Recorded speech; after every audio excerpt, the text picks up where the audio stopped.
Assalamualaikum warahmatullahi wabarakatuh. Selamat pagi, apa kabar siswa-siswi SMP Bilangan Terpadu kelas 8? Semoga semua dalam keadaan sehat walafiat. Amin ya robbal alamin. Kali ini kita diberi kesempatan untuk menyapa kalian melalui video ini untuk mengulas dan membahas terkait pembelajaran IPA dengan materi sistem pernafasan. Nah, kita akan berbincang-bincang nih sama Ustazah Maya. Assalamualaikum Ustazah Maya. Waalaikumsalam. Apa kabar hari ini? Ya, alhamdulillah baik. Bagaimana dengan Ustazah Siti? Alhamdulillah baik juga. Nah, Ustazah, kita materi di awal semester ini kita membahas tentang sistem pernafasan, Ustazah. Ya, betul. Di sini sudah ada torso. Nah, mungkin bisa dijelaskan, Ustazah, terkait sistem pernafasan itu organ-organnya apa saja, Ustazah? Oh, ya. Ini saya akan menjelaskan tentang organ-organ pernafasan sebagai untuk imajinatifnya. Di sini ada torso. Organ pernafasan itu intinya hanya ada 3, yaitu adalah hidung, saluran pernafasan, dan paru-paru. Untuk saluran pernafasannya apa aja ini, Saudara? Kalau saluran pernafasannya ini nanti ada trakea, bronkus, dan bronkeolus. Trakea itu yang bentuknya kayak cincin tulang rawan itu Iya, ya? betul. Di sini, di sebelah sini tuh ada trakea. Jadi di trakea itu juga ada pertigaan. Salah satunya menuju ke hidung dan salah satunya menuju ke mulut. Oh gitu, Saudara. Berarti ada 3 ya tadi. Iya. Mulai dari hidung, saluran pernafasan, kemudian ada paru-paru. Nah, mungkin bisa diulaskan, Saudara, fungsi-fungsi dari organ-organ tersebut untuk sistem pernafasan seperti apa? Sebelumnya gini, ini saya ingin ngajak untuk anak-anak semua yang ada di rumah agar lebih menghafal ya organ-organ pernafasan apa saja. Tolong digerakkan tangannya. Ini saya izin membuka face sebentar ya. Untuk menghafal, yang pertama digerakkan tangannya. Saluran pernafasan ada 3, yaitu adalah hidung, tangannya semua diletakkan, hidung, saluran pernafasan, dan paru-paru. Ya, itu adalah 3 organ pernafasannya. Nah, untuk hidung itu sendiri, hidung itu adalah organ eksternal, organ yang ada di luar, bagian luar. Fungsinya adalah untuk memasukkan udara dan mengeluarkan udara. Sedangkan saluran pernafasan menyalurkan udara dari hidung menuju ke paru-paru. Dan di paru-paru fungsinya adalah mengolah zat yang terkandung di udara, memilih dan memilah zat yang dibutuhkan oleh tubuh, dan mengeluarkan zat yang tidak dibutuhkan oleh tubuh. Kalau nggak salah ini di paru-paru masih ada bagian-bagian yang lain yang betul.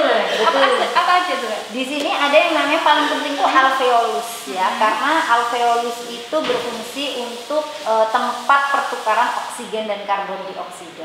Tadi kan trakea sudah di perjamuan ada bronkus ya. Dalam bronkus ada bronkeolus kalau nggak salah ya. Kemudian ada baru alveolus saudara ya. Jadi alveolus bentuknya alveolus itu bentuknya seperti gelembung-gelembung kecil di ujung dari bronkeolus. Jadi trakea itu kan satu ya, satu, kemudian nanti akan bercabang. Bercabangannya itu kita sebut sebagai bronkus ke paru-paru kanan dan paru-paru kiri. Kemudian dari bronkus tadi juga ada percabangan yang kita sebut sebagai bronkeolus. Dan di ujung bronkeolus itu ada gelembung-gelembung kecil yang kita sebut sebagai alveolus. Subhanallah ya. Jadi begitu banyak organ-organ yang ada di dalam tubuh kita.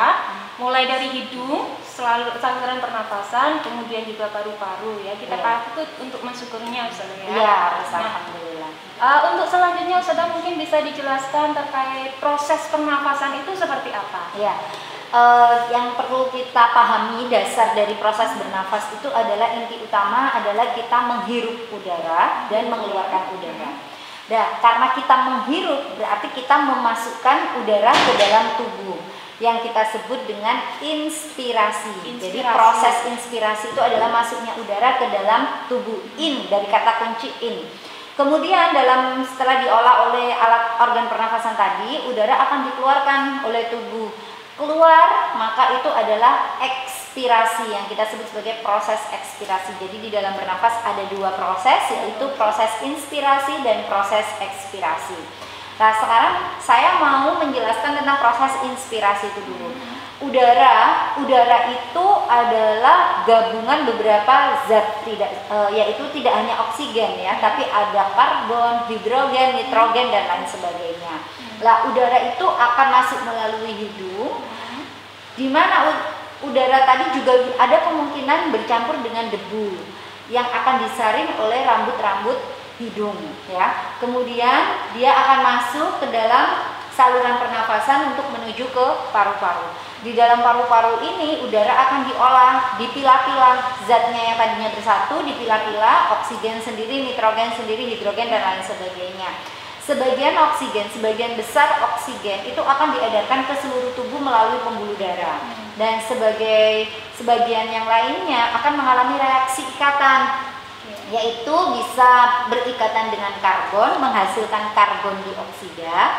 Dan karbon dioksida ini tidak semuanya dikeluarkan oleh tubuh. Ada yang sebagian masih dipakai oleh tubuh, yaitu untuk menetralkan pH darah ya.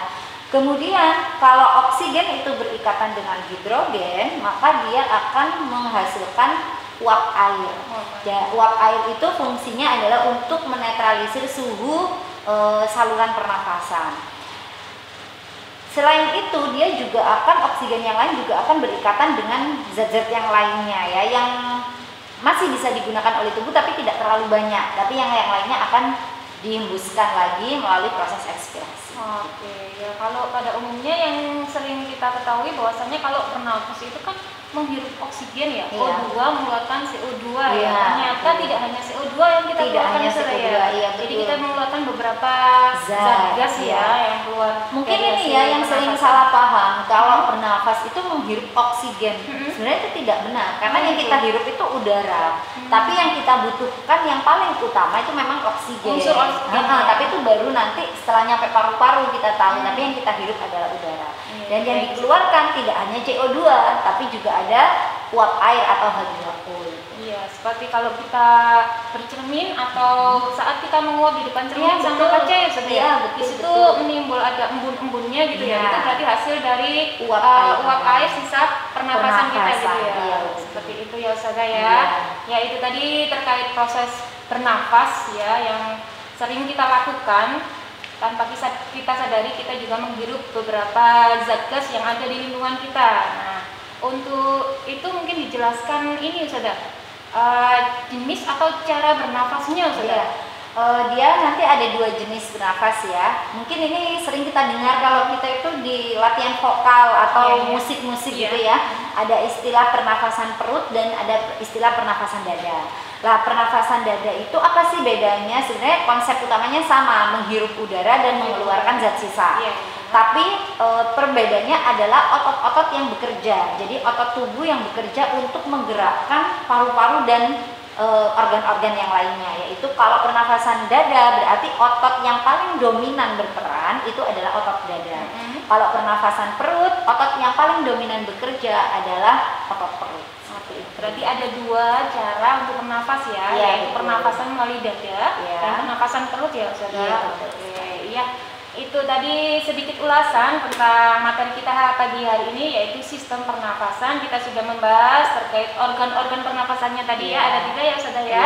Mulai dari hidung, kemudian saluran pernafasan dan terakhir adalah paru-paru ya Ustazah ya. Kemudian adalah proses dari pernafasan itu ada inspirasi sama ekspirasi ya Ustazah. Dan yang terakhir ada 2 jenis cara bernafas, yaitu pernafasan melalui dada dan pernafasan melalui perut ya Ustazah. Betul. Ya.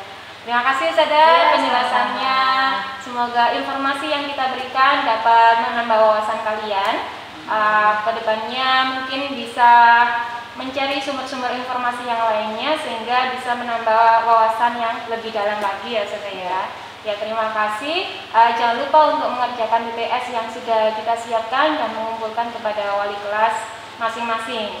Assalamualaikum warahmatullahi wabarakatuh. Waalaikumsalam.